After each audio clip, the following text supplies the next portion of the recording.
ঘরের মাঠে সাফ চ্যাম্পিয়নশিপকে সামনে রেখে এবার এক মেগা পরিকল্পনা হাতে নিয়েছে বাংলাদেশ ফুটবল ফেডারেশন বাফুফে। সেপ্টেম্বরে ফিফা উইন্ডোতে নাকি একসাথে 4টা আন্তর্জাতিক প্রীতি ম্যাচ খেলার পরিকল্পনা করছে লাল সবুজের দল।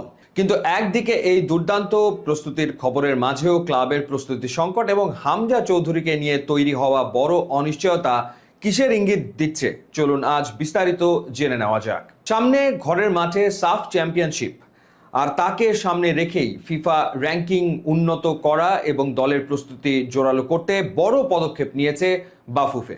বাফুফে সভাপতি তাবিদ আওয়াল গণমাধ্যমকে নিশ্চিত করেছেন যে আগামী 21 সেপ্টেম্বর থেকে শুরু হওয়া ফিফা উইন্ডোতে মোট 4টি আন্তর্জাতিক প্রীতি ম্যাচ আয়োজনের পরিকল্পনা চলছে।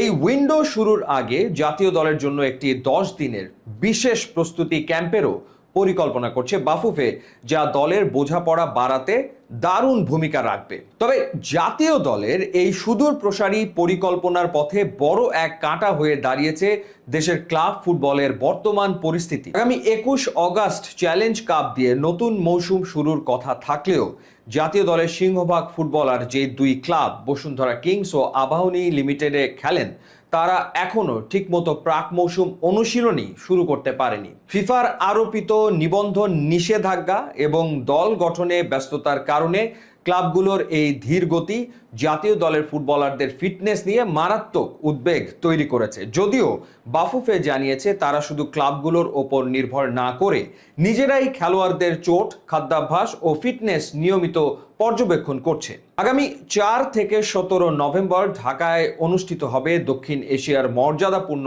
এই টুর্নামেন্ট। কিন্তু বিপত্তি বেঁধেছে সূচি নিয়ে। সাফ শুরু হচ্ছে 4 নভেম্বর, অথচ নভেম্বরের ফিফা উইন্ডো শুরু হবে 9 নভেম্বর।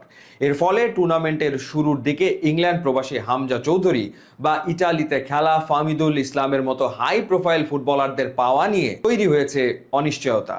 তবে বাফুফের সভাপতি পরিষ্কার জানিয়ে দিয়েছেন, ফিফা উইন্ডো শুরুর আগে সাফ শুরু হলেও বিদেশি ক্লাবের ফুটবলারদের ছাড়াই মাঠে নামার মতো বিকল্প পরিস্থিতির জন্য প্রস্তুত রয়েছে টিম ম্যানেজমেন্ট। আগামী নভেম্বরে ঢাকায় বসতে যাওয়া সাফ চ্যাম্পিয়নশিপ বাংলাদেশের ফুটবলের জন্য শুধু একটা টুর্নামেন্ট নয়, বরং ঘরের মাঠে শ্রেষ্ঠত্ব পুনরুদ্ধারের এক সুবর্ণ সুযোগ। জার্মান আমেরিকান কোচ টমাস ডুলির অধীনে দল এখন একটি দীর্ঘমেয়াদী প্রক্রিয়ার মধ্য দিয়ে এগোবে। সেপ্টেম্বরের 4 প্রীতি ম্যাচ এবং নভেম্বরের শুরুর 2 সপ্তাহের ক্যাম্প, এই 2 ধাপের প্রস্তুতি মিলিয়ে কোচ ডুলি এমন একটি ভারসাম্যপূর্ণ স্কোয়াড দাঁড় করাতে চান যারা